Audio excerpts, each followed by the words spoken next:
everyone. This is Monica Neubauer, and she's out of Tennessee. Welcome, and the audience is yours. Awesome. I am so glad to be here with you. Thank you so much. Thanks, Cindy, for all your work. Today, I want to talk to you about buying houses. Oh, buying houses. I wonder if lately you've bought a house and what might have happened when you bought a house recently, or maybe someone you love. Did they have to put in offers on one house, two house, 3, 4, even 5 houses to get a house? Much less even maybe necessarily the one they wanted, just to get the house. You all know that we are having this crazy seller's market right now in many markets and in many price ranges. And we're seeing lots of things going on and lots of buyers not able to get their houses. So I want to talk to you all today about how to get the house.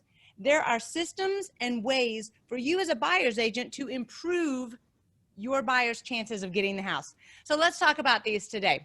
7 things to get the house. But today we're just going to do 4 or 5. We don't have quite as much time. So let's prepare a complete and signable package. I mean, ready to go. Send it over to the listing agent. Beautiful, perfect. And you can go to bed that night or go have dinner believing you have done the best you can do for your client. Let's see what's in that potential package there. It starts with a call to the listing agent. This is me. Hey, it's Monica Neubauer. Hey, my client and I went over and we saw your house, the listing you have today. Really beautiful property, and we're so glad we could see it. Do you have any offers? Oh, you've got a couple already. Great. So are you going to ask for highest and best? Do you have a time frame for that? No, just kind of you're going to meet with your client later. Great. Okay, you know, I read all the information you had on the MLS sheet. Lots of great information. Thank you so much for putting that on there. I so appreciate it, and I got that scoop. But you know, my client had another question. They wanted to know if there was something important for your client, like maybe some extra occupancy after closing or a really special closing date. You all see how this goes. We talk to the listing agent, and those of us who talk to the listing agent get more information than those who don't. And I can tell you there are a lot who don't even take the time to call the listing agent to find out if there's even offers already on the table. So did you notice I said, did you first read the MLS stuff? Agents are putting more and more information on the MLS available for agents. And if I'm going to call that listing agent, I want to make sure I read it, because I feel a little goofy if I ask a question and they say, yeah, I had all that posted on the MLS. So I want to ask the good questions, the specific questions, and show that I'm paying attention. I want to know what's important to the seller, because there's always something that didn't get put on that boom, right on that MLS sheet. And often it does have to do with possession, closing, and occupancy. Your buyer can make a deal with that seller and give them something they want, unexpectedly giving them what they want. And they're like, wow, this person's already willing to help me do that. I really want to work with them. But you can't do it if you don't know it up front. And lastly, even if you didn't get great information or there was nothing special, it's really about the price. Sometimes I'll call and it's, yes, really about the price. Okay, thanks. What have I still accomplished? Rapport with that listing agent. They have found that I'm someone that they can laugh with, they can talk to, and they can work with. And we want to work with other agents that we feel we can work with. So now I've just put another positive experience into that transaction for my buyer. All right, so I've called the listing agent. I've gotten some good information. Now I need to make sure that my buyer makes that offer strong, a good, strong offer. How can I make sure that they step up and make a good offer? Well, they need to understand the market. And we kind of joke and say, well, you know, the first time they're going to make an offer, it's not going to be good enough. Well, why not? Why can't the first one be good enough? It's because we need to educate them better. And today's buyers are all about getting information from the internet. And I love this graphic because we can use all the information online to show and not tell. We don't have to be the bearer of the market news. When they say, oh, I want to live in that neighborhood, and you know, I never pay full price for things. And we're going, okay, you're going to be paying full price if you want to live in that neighborhood. So rather than say that and kind of look like the bad guy, What we do instead is we pull up that neighborhood. We're sitting in our office space with them, or we're doing a Zoom call and we're screen sharing, and we're going to show them that neighborhood. We're going to show them that the houses in that neighborhood sold in 1, 2, or 3 days very quickly. We're going to show them comments from agents that say multiple offers received.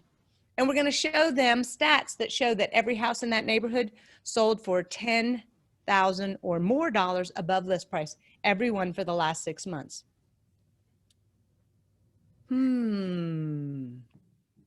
That might have some influence on the buyer and influence them in a way to make their offer strong. But they need to do that because we've educated them. Show, don't tell. All right.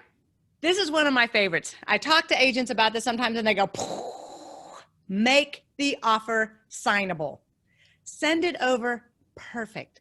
Get all the details you need so that you can have every single blank filled in, not a one missing. And when blanks are not filled in, agents look like they don't know what they're doing, or they were in too much of a hurry, or they're lazy. So it also doesn't show the highest competency level that we can bring. So I want you all to fill in the blanks. If you have some area of the contract that you might be a little sketchy about, talk to your broker. Take a class on contracts. Learn how to fully fill it in completely, no blanks. I'm talking even where you're going to close escrow, every detail, even things that might be commonly left blank, go ahead and fill them in. Because I find I often have to send a counter back to tweak details. And I want you all to not have to tweak details. Check your online paperwork. I've had 2 offers recently that the software didn't work right. It sent over the offer without the blanks filled in and not even a signature from the buyer. It was completely off. And I know the agent was in a hurry, and I went back to her and had to say, what's up with this? You kind of got some things missing here, or I had wrong assumptions about what her buyer wanted. So double check and make sure that what you're sending over is what your client wants to offer. Thirdly, my suggestion to you is no escalation clause. No escalation clause, but everyone's doing them in our marketplace. Well, let's put that general conversation on the shelf for right now. We're going to talk about escalation clauses a little bit later, but what you need to know is they are bringing an offer that's asking to be above what others have offered. And so it doesn't have a final price on it. It's not signable. And some agents and some sellers do not like escalation clauses. So you do have a risk. Some of them love it and the deal and whoa, let's negotiate and whoa, wheeling, dealing it up, Of course, you have appraisal concerns then, which we'll talk about later as well. But I just want to say that's a suggestion. Make it signable. Have your buyer bring in their best excellent offer. Because if you make it up to something, likely the seller's going to want every penny that you offered them. Have a strong lender and loan product. All right. This is just, I can't overemphasize this. The lender really is the third part of the team. And I want to see us as buyer's agents get them more involved in the process and in promoting the strength of our buyers to those listing agents. So if the buyers have chosen a strong local lender, someone that our team or we as an agent have worked with for a long time, we can really promote and push that lender. But if the buyer is working with a lender that we don't know or that's out of town, we can't give that extra little push there. So that's kind of a big deal to a lot of people. We will work with whoever comes and consider all the terms, but that's something to think about. And a good loan product. We want whatever product your borrower is using, conventional, FHA, VA, we want that listing agent to feel confident in that buyer's ability to purchase. And here's how I want that lender to help you. I want that lender to send over a video.